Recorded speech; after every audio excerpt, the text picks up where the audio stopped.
பொங்கலூர் மணிகண்டன், இப்போ வாக்குப்பதிவு சதவீதம் என்பது நியூமரிக்கலாக பார்க்கும்போது அது வழக்கமான உயர்வு தான். அதனால் அது ஆளும் அரசுக்கு எதிரான மனநிலையால் இந்த வாக்குப்பதிவு சதவீதம் உயர்ந்திருக்கு என்ற முடிவுக்கு வர முடியாது என்ற கருத்து சொல்கிறாங்க. உங்களுடைய பார்வை என்ன? 1967 பேரறிஞர் அண்ணா அவர்கள் முதலமைச்சரான அந்த ஆண்டு நடைபெற்ற பொதுத் தேர்தலும் போது 76.5% வாக்குப்பதிவாக இருந்தது. இப்போ 2026 85.15. அப்போ வாக்கு வித்தியாசம் நிச்சயமாக கூடியிருக்குங்க. அதாவது நம்ம வாக்காளர் காலையில அதிகாலையில இருந்து பாத்தீங்கன்னா மதியம் வரைக்கும் மிக வேகமாக வாக்களிச்சாங்க. வரிசை மாலையில குறைவான அந்த அளவுக்கு வேகம் இருந்தது. நம்ம எண்ணிக்கை சொல்றோம். அதாவது 17வது சட்டசபை தேர்தல் நடக்கிற இந்த தேர்தலில் இப்போ 5.73 கோடி வாக்காளர் இருக்காங்க. இதுல 4.88 கோடி பேர் வாக்களிச்சாங்க. 25 லட்சம் பேர் கூடுதல். ஆனா இதை ஒப்பிட்டீங்கன்னா 2021 வாக்களிச்சு ஒப்பிட்டீங்கன்னா 4.63 தான். ஆனா 2026 52 லட்சம் பேர் கூடுதல் வாக்களிச்சாங்க. 2011 பாத்தீங்கன்னா 2006ஆம் ஆண்டை விட கூடுதலாக 27 லட்சம் பேர். 2006 வாக்களிச்சை விட 2011ஆம் ஆண்டு பார்த்தீங்கன்னா கூடுதல் 66 லட்சம் பேர்.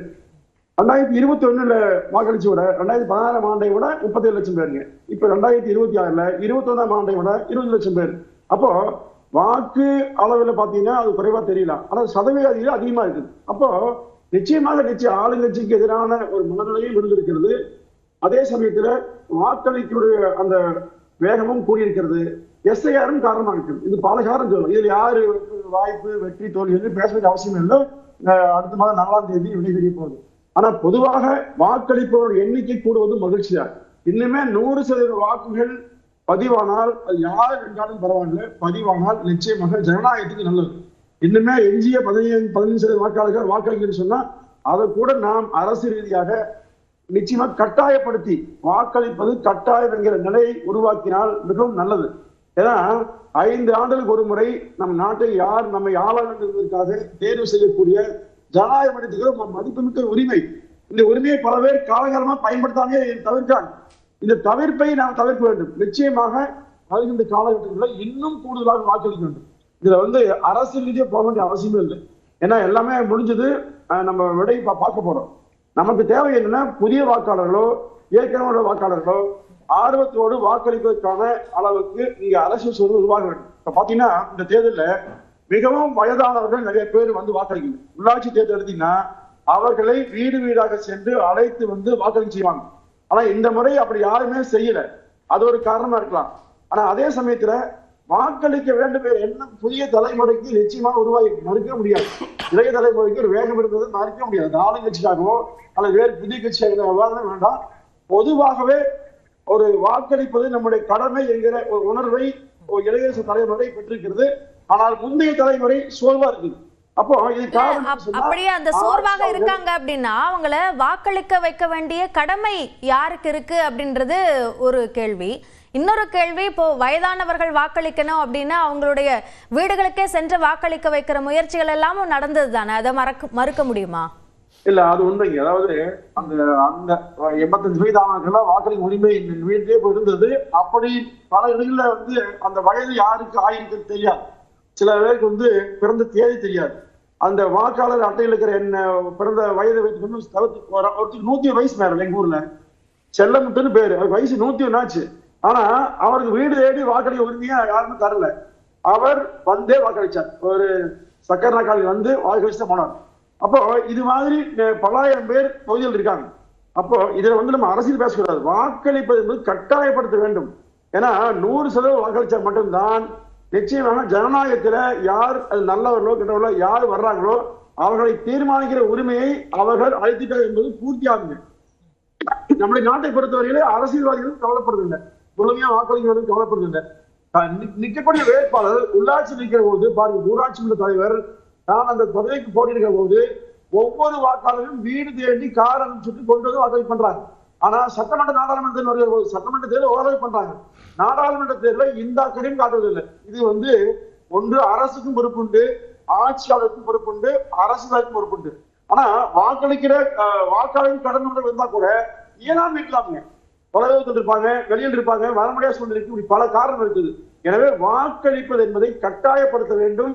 இனி வருகின்ற காலங்களில் 100% பேர் நாம் இந்தியாவில் வாக்களித்தால் மட்டும்தான் ஜனநாயகம் நிச்சயமாக உறுதிப்படும். ஓகே திரு ஜெகதீஸ்வரன், இப்போ மேற்கு வங்கத்துல முதற்கட்ட தேர்தலில் 92% வாக்குகள் பதிவாக இருக்கு. தமிழ்நாட்டில் 85 தான். ஆனா இதுவுமே வழக்கமாக உயர்ற சதவீதத்தை விட குறைவு தான் அப்படின்னு சொல்லப்படுது. ஆனா இந்த அதிகரிப்பு எதனால அதிகரிப்பா இல்லையா என்ற அந்த விஷயங்கள் நம்ம விவாதம் பண்ண வேண்டிய ஒரு சூழல் ஏற்பட்டிருக்கு. என்ன காரணம்? முதல்லங்க இப்போ பொங்கலூர் மாநிலம் வந்து நம்பர்ஸ்லாம் ரொம்ப சிறப்பாக சொன்னார். எல்லாம் கரெக்டாக சொல்லிட்டு கடைசியான பெர்சன்டேஜ் பாருங்கள் ஏறிடுச்சு அப்படின்ட்டார். இல்லை, பெர்சன்டேஜ் ஏறலை. நீங்கள் வந்து ஏன் இது விவாதிக்கப்பட வேண்டும்னு கேட்டிங்கன்னா, நீங்களே வார்த்தை என்ன சொல்லி வரலாறு காணாத தேர்தல் அப்படின்னு சொல்கிறீங்க. இல்லை, வரலாறு காணாத தேர்தல் இல்லை. முதல்ல ஹிஸ்டாரிக் எலெக்ஷன், அப்படியே நம்மலாம் வாய் பழந்துட்டு பார்க்குற எலெக்ஷன் இல்லை, அதுவே முதல்ல கிடையாதுன்னு நான் சொல்கிறேன். இப்போ ஜென்டம் சார் நம்பர்ஸ்லாம் சொல்லி சொன்னார். நீங்கள் வந்து இன்றைக்கி 2021 நம்பர்ஸ் 73%, அதையும் அதை வந்து ரீச் பண்ணணும் அப்படின்னா எஸ்ஐஆருக்கு பிறகு கிட்டத்தட்ட 75 லட்சம் வாக்காளர்கள் வெளியே போன பிறகு அந்த நம்பருங்கிறது 80.6% வரணும். இன்னும் சொல்லப்போனால் 2011 நமக்கு ஹிஸ்டாரிக் எலெக்ஷன் 78% போச்சு, ரொம்ப வருஷத்துக்கு பிறகு. அதை நீங்கள் அந்த இதே ரீச் பண்ணல. நம்ம இந்த தேர்தலை பொறுத்த வரைக்கும் 2011 ஆட்சி மாற்றத்துக்கான தேர்தலாக நடந்தது. அந்த தேர்தலோட நம்பர்ஸ் 78%, எஸ்ஆருக்கு முன்னாடி 78% இது ரீச் பண்ணல. இது 85%. இன்னும் சொல்லப்போனால் நார்மலாக ஒரு நம்பர்ஸோட கம்மி. அவரே சொல்லிட்டார் 60 லட்சம், 67 லட்சம், 35 லட்சம் இப்படிலாம் ஏறிச்சு. வெறும் 22 லட்சம் தான். இப்போ நீங்கள் நியூஸ் 18 நான் ஒரு கார்டு பார்த்தேன், மண்டலம் ரீதியாக நீங்கள் போடுறீங்க. சென்னை மண்டலத்தை பொறுத்த வரைக்கும் 50 மக்கள் கம்மியாக இருக்கு.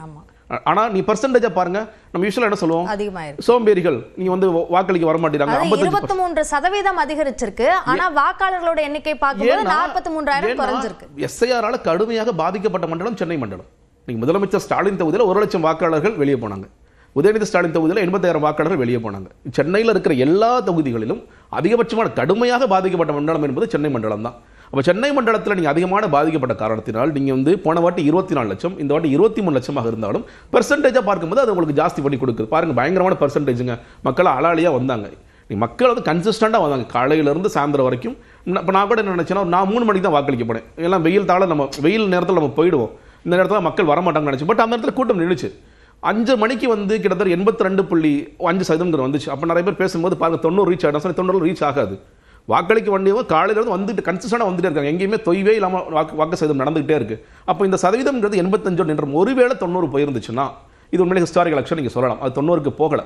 நான் இன்னொரு கம்பேரிசன் நீங்கள் பாருங்கள், 11 மணிக்கு நீங்கள் வந்து தமிழ்நாட்டுக்கான பிரேக்கிங் போடுறீங்க 30%. அந்த நேரத்தில் வெஸ்ட் பெங்கால் 40%. 1 மணிக்கு நீங்கள் 50ங்கிறீங்க, அங்கே 60. இப்படியே போட்டுகிட்டே இருக்கும்போது வெஸ்ட் பெங்கால் 92 போயிடுச்சு. ஆனால் அதையே மம்தா பானர்ஜி என்ன சொல்கிறாங்க, இது ஹிஸ்டாரிக்லாம் கிடையாது, இது ஆட்சி மாற்றத்திற்கான தேர்தலும் கிடையாது. இந்த சைடு பாஜக வந்து இது ஆட்சி மாற்றத்துக்கான தேர்தல் சொல்லி இல்லைங்க. ஏன்னா நீங்கள் போன வாட்டி வெஸ்ட் பெங்கால் நம்பர்ஸ் எடுத்து பார்த்தீங்கன்னா அவங்க கன்சிஸ்டண்டாக 84, 83, 85 இப்படி தான் வாக்களிச்சுட்டு வர்றாங்க. அப்போ எஸ்ஐஆருக்கு பிறகான தேர்தல் என்று சொல்லும்போது 92% ஒன்றும் இல்லைன்னு மம்தா பானர்ஜி சொல்லுவாங்க. இல்லை, இது ரொம்ப நார்மலான எலெக்ஷன், அப்சல்யூட் நம்பர்ஸ் எடுத்து பாருங்க, அவங்களும் பேசுகிறாங்க. அப்படி இருக்கின்ற காரணத்தினால் இது வந்து நம்பர்ஸை வச்சு பார்த்துட்டிங்கன்னா நம்ம ரொம்ப விவாதம் பண்ண வேண்டிய அவசியமே கிடையாது. இது எந்த விதமான அலைகளும் அற்ற தேர்தல் தான்.